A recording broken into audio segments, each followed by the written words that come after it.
মেঘালয়ের garden of কেভসে 10টা item ছিল ঘুরে দেখবার জন্য। আর এটা ছিল একটা ওয়াটারফলস আর তার সাথে ছোট্ট একটা লেক।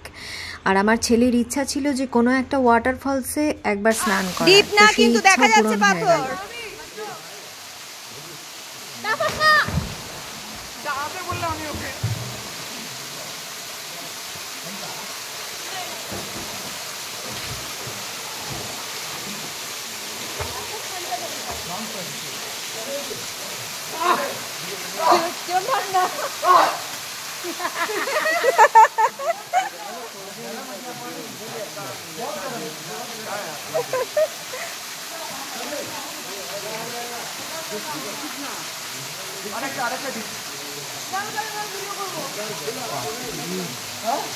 ওয়াটারফলসের জলে পা চুবিয়ে বসা বা একটু নেমে দাঁড়ানো এগুলো কোনো ব্যাপার নয়, কিন্তু লাফ দিয়ে পড়ে সুইমিং করাটা বেশ বিপজ্জনক। সেজন্যই ওকে সতর্ক করা হচ্ছিল যে কোনো পাথরের খোঁচা অংশ যদি উঁচু হয়ে থাকে সেটা বুকে এসে চোট লাগতে পারে, কিন্তু সেরকম কোনো কিছু ছিল না। কিন্তু ও যখন সুইমিং করে উঠছিল তখন মুখের আওয়াজ শুনে বুঝতে পারছেন জলটা কেমন ঠান্ডা ছিল। ও বলছিল এত ভয়ঙ্কর রকমের ঠান্ডা জল যে সুইমিং করে ওপারে গিয়ে এপারে আসবো এরকম অবস্থা নয়। ওইটুকুর মধ্যেই গায়ের চামড়া যেন স্টিফ হয়ে যাচ্ছিল আর গায়ে মনে হচ্ছিল ছুঁচ বিঁধছে, এতটাই ঠান্ডা।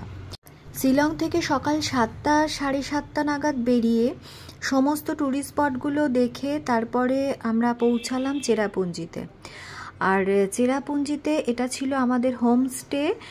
আর হোমস্টেটা ছিল সম্পূর্ণ মহিলা পরিচালিত। এখানে বেশিরভাগ হোটেল, হোমস্টে এগুলো সব মহিলাদের দ্বারাই পরিচালিত, আগেই বলেছি। আর যেহেতু মহিলাদের দ্বারা পরিচালিত সেজন্য এখানে আপ্যায়নটা খুব ভালো, বেশ নিখুঁত। আমরা যাওয়ার সাথে সাথেই ওরা গরম জল ফ্লাস্কে করে, তারপরে চা, এগুলো সব ফ্রিতে দিয়েছিলেন। এই পরিষেবাটা শুধুমাত্র মহিলাদের দ্বারা পরিচালিত হলেই সেটা সম্ভব। আর রাতের দিকে আমরা খাবার ওখানেই অর্ডার করেছিলাম।